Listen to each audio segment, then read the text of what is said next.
ચોમાસાના વિદાયની ઘડીઓ ગણાઈ રહી છે અને ત્યાં જ વાવાઝોડાનો ખતરો મંડાયો છે। ચોમાસું વિદાયના મોડમાં જતા જતા ગુજરાતમાં ભૂક્કા બોલાવશે। બંગાળ ઉપસાગરમાં એક પછી એક સિસ્ટમો બનશે। બંગાળ ઉપસાગર સક્રિય રહેશે, જેના કારણે હજુ પણ રાજ્યના ભાગોમાં વરસાદ થવાની શક્યતા રહેશે। દેશમાંથી ચોમાસાના વિદાયની ઘડીઓ ગણાઈ રહી છે। 15 થી 22મી સુધી ઉત્તર ભારતમાંથી ચોમાસું વિદાય લઈ લેશે। જમ્મુ કાશ્મીરથી ચોમાસાના વિદાયની શરૂઆત થઈ જશે, તો 30મી ઓક્ટોબરના પ્રારંભમાં ગુજરાતમાંથી ચોમાસું વિદાય લઈ લેશે। જો કે આગાહીકાર અંબાલાલના મતે ઓક્ટોબરમાં પણ ગુજરાતમાં વરસાદી ઝાપટા રહેશે। 18 નવેમ્બરે બંગાળ ઉપસાગરમાં વાવાઝોડું બનશે। 18મી નવેમ્બર આસપાસ બંગાળ ઉપસાગરમાં ભારે ચક્રવાત થવાની શક્યતા છે, જેની કેટલીક ઇન્ટેન્સિટી ખતરનાક પણ દક્ષિણ પૂર્વીય ભાગો પર થઈ શકે। વાવાઝોડાના કારણે ગુજરાતમાં વરસાદની શક્યતા છે। ચોમાસાના વિદાય બાદ પણ ઓક્ટોબર અને નવેમ્બરમાં વરસાદ રહેશે, જે ખેડૂતોની બાજી બગાડી શકે છે। ચોમાસાના વિદાય બાદ પણ માવઠું પીછો નહીં છોડે તો ડિસેમ્બરમાં ઠંડી હાજર ગગડાવી દેશે। ચોમાસા બાદ આ વખતે શિયાળો ખેડૂતો માટે આકરો રહી શકે છે। વાવાઝોડાના કારણે નવેમ્બરમાં માવઠું થશે, તો બીજી બાજુ ડિસેમ્બરમાં ઠંડી પીક પર હશે।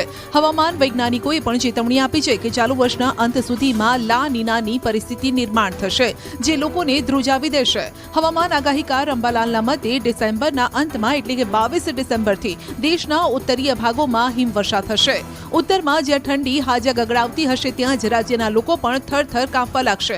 ડિસેમ્બરના અંતથી 11મી જાન્યુઆરી સુધી રાજ્યમાં ઠંડીનો જોરદાર રાઉન્ડ આવશે। એટલે આ વાવાઝોડાની અસરના કારણે માવઠા થવાની શક્યતા રહેતા લગભગ ડિસેમ્બરની શરૂઆતમાં કંઈક અંશે ઠંડી આવી શકે। એટલું જ નહીં, ઉત્તરાયણ બાદ પણ કાતિલ ઠંડીનો ચમકારો અનુભવાશે અને તાપમાન 8 ડિગ્રીની નીચે જતું રહેશે। ઉત્તરાયણ બાદ પણ આકરી ઠંડી પડવાની શક્યતા રહેશે 25-12થી। માયાનગરી મુંબઈ પર ફરી મેઘો થયો ઓળઘોળ। રસ્તાઓ પર પાણી ભરાતા મુંબઈગરોને હાલાકી। મુંબઈમાં ફરી મેઘરાજાએ ધડબડાટી બોલાવતા રસ્તાઓ તળાવમાં ફેરવાયા। કિંગ સર્કલ ફરી એકવાર વરસાદી પાણીમાં ડૂબતું નજરે પડ્યું। લોકોને કામ ધંધે જવાના સમયે ભારે વરસાદ પડતા લોકોને હાલાકી પડી। સાયણમાં પણ વરસાદના કારણે રસ્તાઓ જળબંબાકાર જોવા મળ્યા, જેના કારણે કેટલાય વાહન ચાલકો અટવાયા અને કેટલાય 2 વ્હીલર ચાલકોને વાહન બંધ પડી જતા હાલાકી ભોગવવી પડી। રસ્તાઓ પર પાણી ભરાતા બીએમસીના કર્મચારીઓ પાણીનો નિકાલ કરતા જોવા મળ્યા। ગટરોના ઢાંકણા ખોલવામાં આવ્યા અને પંપની મદદથી પાણી ઉલેચવાનો प्रयास કર્યો। मुंबई के सायन इलाके में, और आप साफ तौर पर देख सकते हैं कि ये लो लाइन इलाका है और जिस तरीके से मूसलाधार बारिश हो रही है, वहाँ पर सड़कों पर अब धीरे धीरे पानी भरना शुरू हो चुका है। हालांकि जो बीएमसी की टीम है वो यहाँ पर मौजूद है। आपको दिखाए जाएंगे बड़े बड़े जो पंप हैं वो यहाँ पर लगे हुए हैं। છેલ્લા 24 કલાકમાં મુંબઈના મોટાભાગના વિસ્તારોમાં વરસાદ નોંધાયો। બાંદ્રામાં 24 કલાકની અંદર સૌથી વધુ 8 ઇંચ વરસાદ નોંધાયો। કેટલાય વિસ્તારોમાં ભારે વરસાદના કારણે જનજીવન પ્રભાવિત થયું। હજુ પણ મુંબઈમાં વરસાદને લઈ હવામાન વિભાગે ઓરેન્જ એલર્ટ આપ્યું છે। आपको बताना चाहेंगे कि मौसम विभाग ने मुंबई, रायगढ़ और थाने में रेड अलर्ट घोषित किया हुआ है और अनुमान लगाया जा रहा है कि आने वाले कुछ घंटों में या फिर आज पूरे दिन इसी तरीके की मूसलाधार बारिश मुंबई, थाने और रायगढ़ में होती रहेगी। ભારે વરસાદ વચ્ચે રસ્તામાં જ અટકી ગઈ મોનોરેલ। બોલાવવી પડી ફાયર બ્રિગેડની ગાડીઓ। મુંબઈમાં મહિનામાં બીજી વખત મોનો રેલ રસ્તા વચ્ચે અટકી પડી। રસ્તા વચ્ચે જ મોનો રેલ અટકી જતા અફરાતફરી મચી ગઈ। ભારે વરસાદના કારણે મોનો રેલમાં ટેકનિકલ ખામી સર્જાઈ, જેના કારણે મોનો રેલ એન્ટોપ હિલ પાસે અટકી ગઈ અને ત્યારબાદ ફાયર બ્રિગેડની ટીમને જાણ કરવામાં આવી। મોનો રેલમાં 17 પ્રવાસીઓને હેમખેમ બહાર કાઢવામાં આવ્યા। મોનો રેલ કોર્પોરેશનના અધિકારીઓનું કહેવું છે કે વીજળી સપ્લાયની સમસ્યાના કારણે રેલ અટકી પડી હતી। લોકોનું કહેવું છે કે મોનો રેલમાં વારંવાર આ પ્રકારની સમસ્યા સર્જાઈ રહી છે ને છેલ્લા 1 મહિનામાં બીજી ઘટના છે। 27 ઓગસ્ટના રોજ પણ મોનો રેલ ટેકનિકલ ખામીના કારણે રસ્તા વચ્ચે અટકી પડી હતી। મહેસાણામાં ક્રેન વીજ લાઇનને અડી જતા 2 લોકોના મોત। સીસીટીવીમાં સમગ્ર ઘટના કેદ। મહેસાણા અમદાવાદ હાઈવે પર મંડાલી નજીક ફેબ હિન્દ કંપનીમાં ગોજારી ઘટના બની, જ્યાં 2 મજૂરોને ક્રેનને ધક્કો મારતા મળ્યું મોત। દુર્ઘટનાના સીસીટીવી જોઈ શકાય છે કે હાઇડ્રા ક્રેન આગળ જઈ રહ્યું છે। તેઓ ક્રેનને ચાલુ કરી રહ્યા હતા અને ત્યારે જ ક્રેન અચાનક જ આગળ સરકવા લાગી। ક્રેનનો ચાલક અને બીજા લોકો ક્રેનને રોકવાનો પ્રયાસ કરે છે। આજુબાજુથી પણ કેટલાક મજૂરો દોડી આવે છે, ક્રેનને ધક્કો મારવાનો પ્રયાસ કરે છે અને ત્યારે જ ક્રેન આગળ ઊંચાઈમાં રહેલ બોમ્બ વીજ લાઇન સાથે અથડાઈ ગયું। વીજ લાઇનનો પ્રવાહ ક્રેન માં પ્રસર્યો અને ક્રેનને ધક્કો મારતા લોકો વીજ કરંટનો ભોગ બન્યા। ક્રેન વીજ લાઇનમાંથી પાછું લે તે પહેલા જ આ મજૂરો વીજ કરંટનો ભોગ બની ચૂક્યા હતા. 2 લોકોના વીજ કરંટના કારણે મોત થયા, જ્યારે કે 6 લોકો ગંભીર રીતે ઇજાગ્રસ્ત થયા. સુરતમાં દર્દીના સંબંધીએ તબીબને ઉપરા છાપરી 12 લાફા ઝીંક્યા. સુરતના પાંડેસરાની ખાનગી હોસ્પિટલના સીસીટીવી ફૂટેજ છે, જ્યાં ખુરશી પર તબીબ બેઠા છે. દર્દીના સંબંધી તબીબ સાથે લાફાવાળી કરી રહ્યા છે. હોસ્પિટલમાં આઈસીયુની સુવિધા ન હોવાથી તબીબે દર્દીને અન્ય હોસ્પિટલમાં રિફર કરવા કહ્યું હતું, જેના કારણે દર્દીના સંબંધીઓ ગુસ્સે થઈ ગયા. દર્દીની ચેમ્બરમાં 2 શખ્સ ઘૂસ્યા અને પીળી ટી-શર્ટ પહેરેલા વ્યક્તિએ ખુરશી પર બેસેલા તબીબને લાફા ઝીંકવાનું શરૂ કર્યું. તબીબે દર્દીના સગાને સમજાવવાનો પ્રયાસ કર્યો, પરંતુ આ વ્યક્તિ લાફા ઝીંકતો રહ્યો. એક કરીને 12 લાફા ઝીંકી દીધા. આ સમયે હોબાળાનો અવાજ સાંભળતા જ નર્સ ચેમ્બરમાં દોડી આવી. આ નર્સને પણ દર્દીના સગાએ ધમકાવીને બહાર જતા રહેવાની ધમકી આપી. આ ઘટનાએ હોસ્પિટલની સુરક્ષા અને આરોગ્ય કર્મચારીઓ પર વધતા હુમલાઓ અંગે ગંભીર પ્રશ્નો ઊભા કર્યા છે. હુમલો કરવો એ એક અક્ષમ્ય અપરાધ છે. અમદાવાદ સિવિલ ફરી આવી વિવાદમાં ગાર્ડે માર મારતા મોતનો આરોપ. ગયેલા નોકરી પરથી પાછા ઘેર આવતા હતા, પકડીને પાછા બેડના ગેટેથી લઈ ગયા. 3 જણા પકડીને અંદર પૂરીને માર્યા. બહુ 2 વાગ્યાથી મારવાનું ચાલુ કર્યું તો 6 વાગે છોડ્યા મારીને. આ મહિલા તેના પતિ માટે ન્યાયની ગુહાર લગાવી રહી છે. કહી રહી છે કે તેના પતિને કેટલાક લોકોએ ઢોર માર માર્યો અને પોલીસે પણ તેમને સાથ ન આપ્યો. પોલીસે આરોપીને પકડ્યા, પણ પછી તેમને છોડી દીધા. મામલો 3 દિવસ પહેલાનો છે, જ્યારે અમદાવાદ સિવિલ હોસ્પિટલમાં સિક્યુરિટી ગાર્ડે એક યુવાનને માર માર્યો હતો. સિવિલમાં ચોરીના આક્ષેપ સાથે ગાર્ડે 36 વર્ષના યુવાનને ઢોર માર માર્યો. સારવાર બાદ યુવાનનું મોત થતા પરિવારે ન્યાયની માંગ કરી છે. પરિવારનું કહેવું છે કે જવાબદારોને કડકમાં કડક સજા આપવામાં આવે. વડોદરામાં નશામાં ધૂત પોલીસકર્મીએ ખાખી લજવી વિડીયો ઉતાર્યો તો મોબાઈલ છીનવવાનો પ્રયાસ કર્યો. શું નામ છે તમારું? આ હાથ લઈ લો, હાથ લઈ લો. કેમેરો નહીં. બધાની ડ્યુટી કઈ છે? તમે નશો શેનો કરેલો છે? તો પછી તમે કોને ગાળો આપો છો અહીંયા? એક તો નશામાં ધૂત છે, ઉપરથી ભાંડો ફૂટ્યો તો મોબાઈલ ઝૂંટવી લેવાનો પ્રયત્ન કરી રહ્યો છે. ગુજરાતમાં દારૂબંધીના પોલીસકર્મીએ જ લીરેલીરા ઉડાવ્યા હોવાનો બનાવ ફરી વડોદરાથી સામે આવ્યો, જ્યાં નવા બજારમાં એક પોલીસકર્મી નશામાં ધૂત ઝડપાયો. પોલીસકર્મીએ ટલ્લી થઈને નવા બજારને માથે લીધું. એટલું જ નહીં, પાનના ગલ્લે જઈને અપશબ્દો બોલ્યા. જ્યારે સ્થાનિકો વિડીયો ઉતારવા માંડ્યા તો નશાની હાલતમાં સ્થાનિકો સાથે બોલાચાલી કરવા માંડ્યો. જ્યારે લોકોએ તેને આ હાલતમાં પકડી પાડ્યો તો લોકોને કહેવા લાગ્યો કે મેં નશો નથી કર્યો, હું તમારી સાથે પોલીસ સ્ટેશન આવું છું. નશામાં આ પોલીસકર્મીએ એક દુકાનદાર સાથે પણ ઝપાઝપી કરી. નશામાં છાકટા બનેલા પોલીસકર્મી ટ્રાફિક જમાદાર સંજય રાઠોડ છે. કંટાળીને સ્થાનિકોએ પોલીસ કંટ્રોલ રૂમમાં જાણ કરતા પોલીસે ટ્રાફિક જમાદાર સંજય રાઠોડની અટકાયત કરી. વલસાડના તિથલ રોડ પર ફરી અકસ્માત. બાઇક રિક્ષા એ અડફેટે લીધી. અકસ્માતના સીસીટીવી સામે આવ્યા છે, જેમાં જોઈ શકાય છે કે બાઇક સવાર જેવા તિથલ રોડ પર ગુજરાત હાઉસિંગ બોર્ડની સોસાયટીના ગેટની બહાર નીકળે છે, ત્યાં ધડાકાભેર રિક્ષા સાથે અથડાય છે. બાઇક અને રિક્ષાની ટક્કર એટલી ભીષણ હતી કે બાઇક પર સવાર પુરુષ અને મહિલા નીચે પટકાયા. અકસ્માતમાં મહિલાને ગંભીર ઈજા પહોંચતા હોસ્પિટલમાં સારવાર માટે ખસેડવામાં આવી. અગાઉ પણ આ સોસાયટીના ગેટની બહાર અકસ્માતો થઈ ચૂક્યા છે. સ્થાનિકોએ અવારનવાર થતા અકસ્માતોને લઈ સ્પીડ બ્રેકર મૂકવાની તંત્ર સમક્ષ માંગ કરી છે, પરંતુ તંત્રની આંખ હજુ ઉઘડી નથી. હવે આ અકસ્માત બાદ સ્થાનિકોનો રોષ ભભૂકી ઉઠ્યો છે કે તાત્કાલિક સ્પીડ બ્રેકર મૂકવામાં આવે. સુરતમાં પૂરપાટ ઝડપે આવતી રિક્ષાએ રસ્તા પર ચાલતા પરિવારને અડફેટે લીધો. સુરતના ગોડાદરા વિસ્તારના સીસીટીવી છે, જ્યાં એક પરિવાર રસ્તા પરથી પસાર થઈ રહ્યો હતો.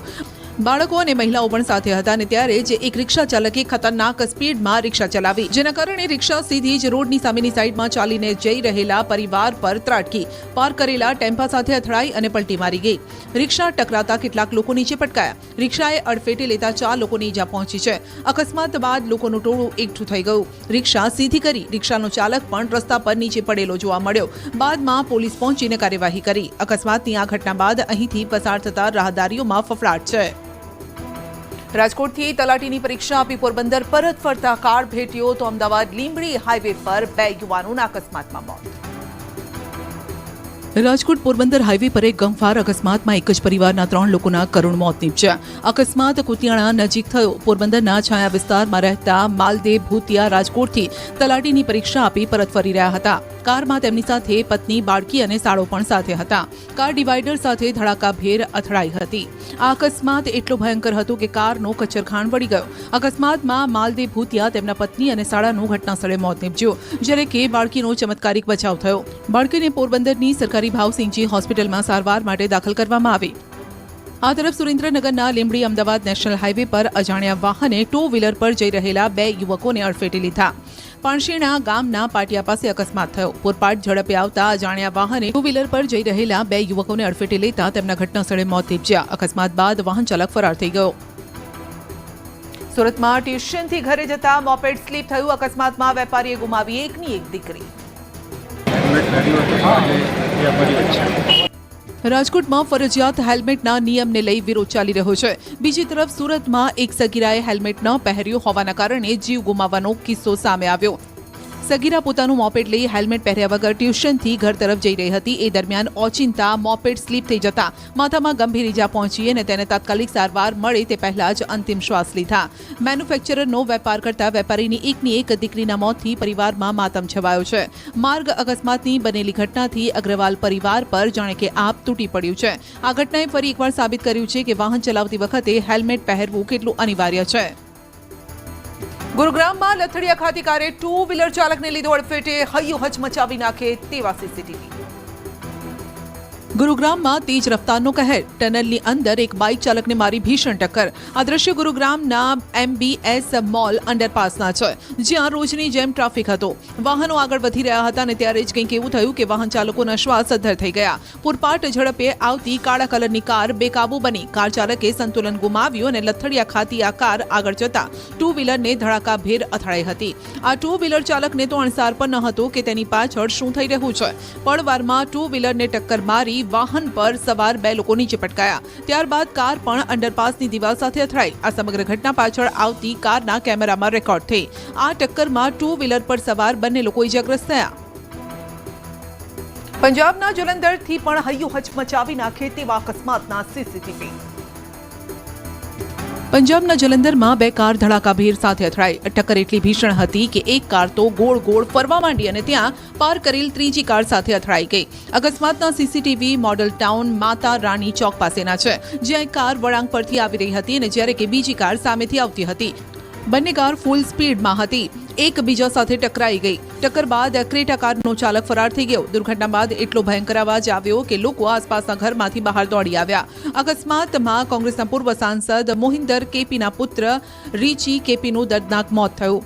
રીચીને અકસ્માતમાં માથા પર ગંભીર ઈજા પહોંચી, જેને હોસ્પિટલમાં સારવાર માટે ખસેડવામાં આવ્યા, પરંતુ ડોક્ટરે તેને ન બચાવી શક્યા. પોલીસે સીસીટીવી ફૂટેજની મદદથી ફરાર કાર ચાલકને શોધવા માટે તપાસ આદરી છે. દૂધસાગર ડેરી સામે પશુપાલકોએ ફરી મોરચો માંડ્યો. સમર્થકો અને પશુપાલકો વચ્ચે તું મેં. રસ્તા પર દૂધની રેલમછેલ. પશુપાલકોનો આ આક્રોશ દૂધસાગર ડેરી સામે છે.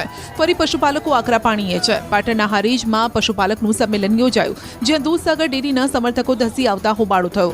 સમર્થકો અને પશુપાલકો વચ્ચે તું મેં થઈ. સંમેલનનો હેતુ પશુપાલકોને દૂધના પૂરતા ભાવ, સાગરદાણ, પશુ આહારમાં થતી ભેળસેળ સહિતના મુદ્દાઓ પર ચર્ચા કરવાનો હતો, જેમાં દૂધસાગર ડેરીના સમર્થકો, મંડળીના મંત્રીઓ, પ્રમુખો સામેલ હતા. જે સ્થળ પર ધસી આવતા સંમેલનમાં કાર્યકરોએ તેમને ગેટ પર રોકી દીધા અને બંને પક્ષ વચ્ચે હોબાળો થયો. મોટી સંખ્યામાં પશુપાલકોએ વિવિધ સૂત્રોચ્ચાર સાથે રેલી યોજી. આ રેલી હારીજ હાઈવે પર પહોંચતા પશુપાલકોએ રસ્તા પર દૂધ ઢોળીને પોતાનો વિરોધ નોંધાવ્યો. ત્યારબાદ મામલતદારને આવેદનપત્ર આપ્યું, જેમાં પશુપાલકોની મુખ્ય માંગણીઓ રજૂ કરવામાં આવી. આ મામલે ડેરીના ડિરેક્ટર શક્તાભાઈનું નિવેદન છે. સંમેલનમાં પશુપાલકો કરતા ભાડાના લાવેલા માણસો વધુ હતા. સબલપુર ગ્રામ પંચાયતનો પાલિકામાં સમાવેશ થતા લોકો વિફર્યા. 500 લોકોનું ટોળું પહોંચ્યું કલેક્ટર કચેરી. નહીં ચાહીએ નગરપાલિકા, સબલપુરને ન્યાય આપો. આ લોકો ન્યાય આપવાની માંગ સાથે રસ્તા પર ઉતર્યા. મોડાસા નગરપાલિકામાં 3 ગ્રામ પંચાયતોને ભેટી દેવામાં આવી છે અને ખાસ કરીને સબલપુર ગ્રામ પંચાયતના લોકો દ્વારા તેનો વિરોધ કરવામાં આવી રહ્યો છે. અરવલ્લી જિલ્લાના મોડાસાની સબલપુર પંચાયતમાં ભારે આક્રોશનો માહોલ જોવા મળ્યો. 500થી વધુ લોકો રેલી સ્વરૂપે કલેક્ટર કચેરીએ પહોંચીને આવેદનપત્ર આપ્યું. આ સમયે પોલીસ અને લોકો વચ્ચે ઘર્ષણ થયું. ધક્કામુક્કી વચ્ચે પોલીસ કાફલો બોલાવવો પડ્યો. ડીવાયએસપી પીઆઈ સહિતનો કાફલો બંદોબસ્તમાં તહેનાત કરાયો. 22,000ની વસ્તી ધરાવતી આ પંચાયતના લોકોનું કહેવું છે કે સરકાર તાત્કાલિક અસરથી વટહુકમ પાછો ખેંચે. જો 24 કલાકમાં સરકાર કોઈ નિર્ણય નહીં લે તો પછી આંદોલન થશે. કારણ કે આ ગામના લોકો ખેતી પર નિર્ભર છે અને તેમની પાસે મોટા વેરા ભરવાના રૂપિયા નથી. 5,000 વેરો આવો તો ગરીબ બૈરો માણસો ક્યાંથી પૂરું કરે? દારી મજૂરી કરીને ખાવાનું પબ્લિક ન હોય. 90% પબ્લિક વસ્તી ખેતી અને પશુપાલન સાથે સંકળાયેલી છે. નગરપાલિકાના ઉચ્ચ વેરા ભરી શકે તેમ નથી. આ નિર્ણય ગામજનોને સંમતિ વગર લેવાયો છે. ડુંગળીએ ફરી ખેડૂતોને રડાવ્યા. પ્રતિ કિલો 2 થી 4 રૂપિયા બોલાઈ રહ્યા છે ભાવ. અત્યારે વીઘામાં બહુ ખર્ચા લાગે, 25,000નો વીઘે ખર્ચો લાગે છે. તો આગળ અમે શું કરશું? નવી સિઝન શરૂ થાય તે પહેલા જ ડુંગળીના ભાવે ખેડૂતોને રડાવ્યા છે. માર્કેટ યાર્ડ બહાર ડુંગળીના ઢગલા જોવા મળી રહ્યા છે. જે ખેડૂતોએ ગત સિઝનમાં ડુંગળીનો સંગ્રહ કર્યો હતો, હાલ માર્કેટમાં ડુંગળીના વેચાણ માટે તેઓ આવી રહ્યા છે. પરંતુ માર્કેટ યાર્ડમાં ડુંગળીના ભાવ 2 થી 4 રૂપિયા કિલો મળી રહ્યા છે. હાલ લાલ ડુંગળી 30 થી 35 રૂપિયા પ્રતિ મણ અને સફેદ ડુંગળી જેની દુનિયાના અન્ય દેશોમાં નિકાસ થાય છે તેનો ભાવ 25 થી 30 રૂપિયા પ્રતિ મણ બોલાઈ રહ્યો છે. સિઝન પહેલા જ ભાવ ગગડતા ખેડૂતોને મોટો આર્થિક ફટકો પડી રહ્યો છે. અત્યારે 2 રૂપિયા 3 રૂપિયા અને 4 રૂપિયા કિલો બજારમાં વેચાય છે માર્કેટ યાર્ડમાં. ત્યારે મહિના પછી ડુંગળીની શું દશા થાય એ ખેડૂતો માટે બહુ ખરાબ અણસાર છે. બીજી તરફ ડુંગળીના ભાવમાં ઘટાડો થતાં મહુવા તાલુકામાં ડિહાઇડ્રેશન પ્લાન્ટ સસ્તા ભાવે મોટા પ્રમાણમાં ડુંગળીની ખરીદી કરી રહ્યા છે. રાજકોટમાં પણ ખેડૂતોને ડુંગળી એરાતા પાણીએ રડાવ્યા. ખેડૂતોનો ખર્ચો પણ નીકળે તેમ નથી. ખેડૂત નાખીને વહી જાય ને એના ભાડાના પૈસા થાય એમ નથી વાહનના. રાજકોટમાં પણ ખેડૂતો માર્કેટિંગ યાર્ડ બહાર ડુંગળી વેચવા માટે પહોંચી રહ્યા છે. ભાવ સાંભળીને તેઓ પણ નિશાસા નાખી રહ્યા છે. કેમ કે આ ભાવમાં તો બિસ્કિટ પણ ના આવે કે ચોકલેટ પણ ના આવે. તેટલા ભાવમાં ખેડૂતો ડુંગળી વેચવા માટે મજબૂર છે. રાજકોટ માર્કેટિંગ યાર્ડમાં ડુંગળી 3 રૂપિયાથી લઈને 15 રૂપિયા પ્રતિ કિલો ભાવ બોલાઈ રહ્યો છે. દૂર દૂરથી ખેડૂતો અહીં વહેલી સવારથી ડુંગળીનો પાક વેચવા માટે આવે છે. પણ માર્કેટિંગ યાર્ડ સુધી ડુંગળીને લાવવાનો વાહન ખર્ચ પણ હવે નથી નીકળી રહ્યો. કારણ કે ખેડૂતને જ્યાંથી વાવેતર કરે ત્યારથી કેટલો ખર્ચો લાગે છે, બહુ ખર્ચ લાગે. અને રોપવાનું, ખાતર, બિયારણ, દવા આ બધું એમાં ખર્ચો કરે એટલે ખેડૂતને તો કાંઈ વધતું નથી. આવક વધુ છે ને માંગ ઓછી છે એટલે ભાવ ગગડ્યા છે. હજુ દિવાળી સમયે નવી ડુંગળીની આવક થશે ત્યારે ભાવ હજુ પણ ગગડવાની સંભાવના છે.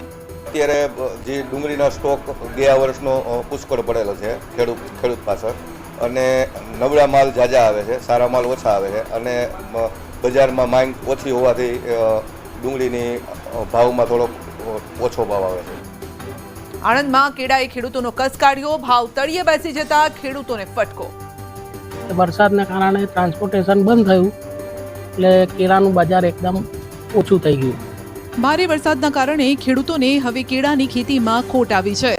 જે કેળાના ભાવ પ્રતિ મણ 350 થી 400 રૂપિયા બોલાતા હતા તે છેલ્લા 10 થી 15 દિવસમાં ઘટીને 80 થી 100 રૂપિયે મણ આવી ગયા છે. કેમ કે આણંદ જિલ્લામાં ભારે વરસાદ ઉપરાંત યુપી, દિલ્હી, પંજાબમાં પણ ભારે વરસાદ પડ્યો, જેના કારણે વાહન વ્યવહારને અસર થઈ. બહારના કેળાના વેપારી માલ લેવા આવી નથી રહ્યા. માટે આણંદમાં સંદેસર, કાવીઠા, ઢુંઢાકુવા, સિંહોલ ગામમાં જે ખેડૂતો કેળાની ખેતી કરે છે તેમનો પાક પડી રહ્યો છે. હવે તૈયાર પાક બગડવાની અણીએ છે અને આ સિઝનમાં હવે ખેડૂતોને બધો ખર્ચો માથે પડશે તેવી સ્થિતિ પેદા થઈ છે.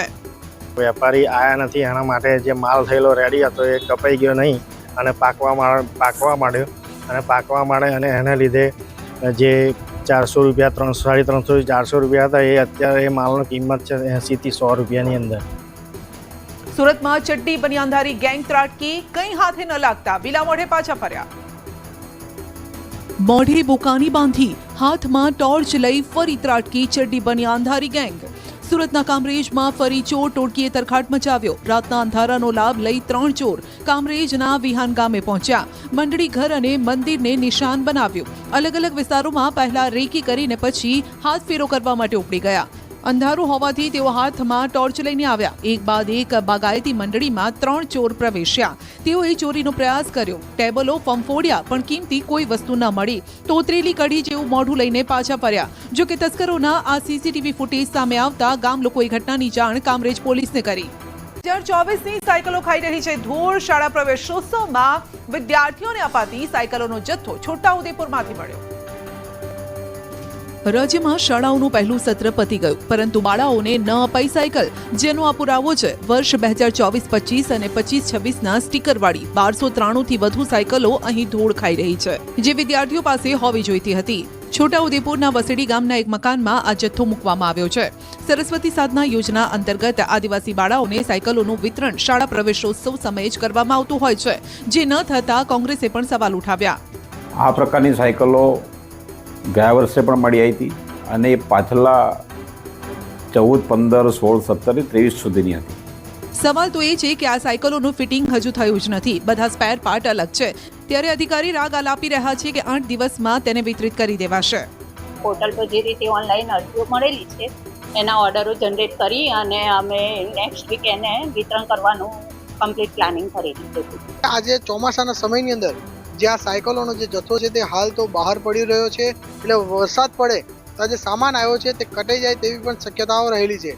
હવે આ વિસ્તારના લોકો ફક્ત એક જ માંગ કરે છે કે જે રીતે સાયકલની જે સરકારની જે યોજના છે આદિવાસી બાળકીઓ સુધી સાયકલો પહોંચાડવી જોઈએ, પરંતુ ક્યારે પહોંચશે એક મોટો સવાલ છે. પુલના અભાવે લોકો ટ્રોલીમાં બેસીને નદી પાર કરવા મજબૂર. ઉત્તરાખંડના કલાપ ગામની સમસ્યા.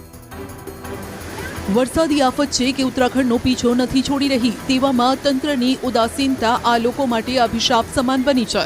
દ્રશ્યો ઉત્તરાખંડના ઉત્તરકાશીના કલાપ ગામના છે, જ્યાં વરસાદ અને ભારે વરસાદ બાદ પૂર આવતો હોય છે, જે લોકોની સમસ્યા વધારી દે છે. રસ્તા વચ્ચે નદી વહેવા લાગે છે અને જેના કારણે ગામના લોકો એક છેડાથી બીજે છેડે નથી જઈ શકતા. પુલ ન બન્યો હોવાથી આ લોકોનો બીજા ગામો સાથે સંપર્ક કપાઈ જાય છે, પણ લોકોએ તેનો પણ જુગાડ શોધી કાઢ્યો છે. નદીના ધસમસતા પ્રવાહને દોરડા અને ટ્રોલીના સહારે તેઓ પાર કરી રહ્યા છે. અનેક વખત રજૂઆત કરવા છતાં તંત્રએ ઉકેલ ન લાવતા લોકોએ આ ટ્રોલીને જ પોતાના જીવનનો હવે એક ભાગ બનાવી દીધી છે. જાપાનમાં ભારે વરસાદના કારણે જનજીવન બન્યું અસ્તવ્યસ્ત. ઘરમાં પાણી, ઓફિસમાં પાણી, જ્યાં જુઓ ત્યાં બસ પાણી જ પાણી. જાપાનના દક્ષિણે મુખ્ય ટાપુ ક્યુશુ પર ધોધમાર વરસાદ વરસ્યો, જે બાદ પૂરની સ્થિતિ સર્જાઈ. ક્યુશુના મોટાભાગના રસ્તાઓ જળમગ્ન બન્યા, જેના કારણે રસ્તા પર જાણે કે કારે જળ સમાધિ લીધી. ઠેર ઠેર રસ્તા પર પાણી ભરાઈ જતા લોકોને હાલાકી વેઠવાનો વારો આવ્યો. દક્ષિણી ક્યુશુમાં આવેલા અનેક વિસ્તારોમાં ભારે વરસાદના કારણે એક વ્યક્તિ પણ ગુમ છે. 4 લોકો ઇજાગ્રસ્ત થયા છે. જાપાનના કુમામોટોમાં પણ વરસાદની સૌથી વધુ અસર જોવા મળી, જ્યાં જાપાનના હવામાન વિભાગે પહેલા જ ભારે વરસાદની ચેતવણી આપી હતી. કુમામોટો સહિત 6 અન્ય વિસ્તારોમાં પણ ઠેર ઠેર પાણી ભરાઈ ગયા, જેથી તંત્રએ લોકોને સલામત સ્થળે ખસી જવા માટે અપીલ કરી. કાગોશીમા અને ઉત્તરી ક્યુશુના હાકાતાને જોડતી બુલેટ ટ્રેનો તેમજ સ્થાનિક ટ્રેન સેવાઓ સ્થગિત કરવામાં આવી છે. કુમામોટોમાં લગભગ 6000 ઘરમાં વીજળી બંધ થઈ ગઈ છે. નવરાત્રી નજીક છે ત્યારે નાયક સમાજના લોકોએ યોજ્યો ફ્રી ભૂંગળ રિપેરિંગનો કાર્યક્રમ. હાલ જૂજ કારીગરો છાયા. નવરાત્રી એટલે માતાની આરાધનાનો અવસર. આ સમયે કોઈ ગરબા ગાય તો કોઈ વાદ્ય વગાડીને માતાની આરાધના કરતા હોય છે.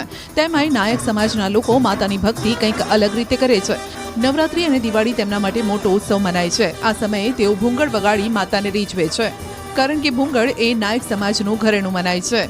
આ ભૂંગળ માતાજીને રીઝવવા માટે ભવાઈ શરૂ થાય ત્યારે વગાડવામાં આવતું હોય છે. અમદાવાદના ત્રાગડાવાડ ખાતે નવરાત્રી પહેલા નાયક સમાજના લોકોએ ભૂંગળ રિપેરિંગનો કાર્યક્રમ યોજ્યો. ભૂંગળ રિપેરિંગના હવે જૂજ કારીગરો હયાત હોવાથી સમાજના લોકોને અગવડ ન પડે તે માટે રિપેરિંગ ફ્રીમાં કરી આપી નવ યુવાનોને વડીલોએ નવી રાહ ચીંધી છે.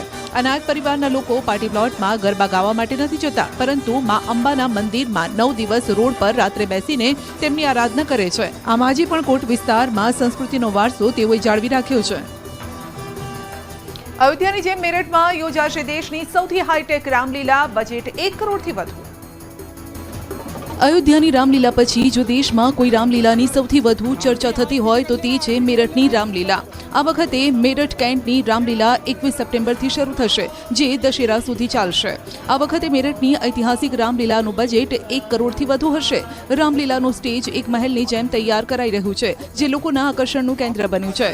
ભેંસલી ગ્રાઉન્ડ ખાતે આજે ભૂમિપૂજન સમારોહ યોજાયો. ધાર્મિક વિધિ સાથે સ્તંભની પૂજા કરાઈ.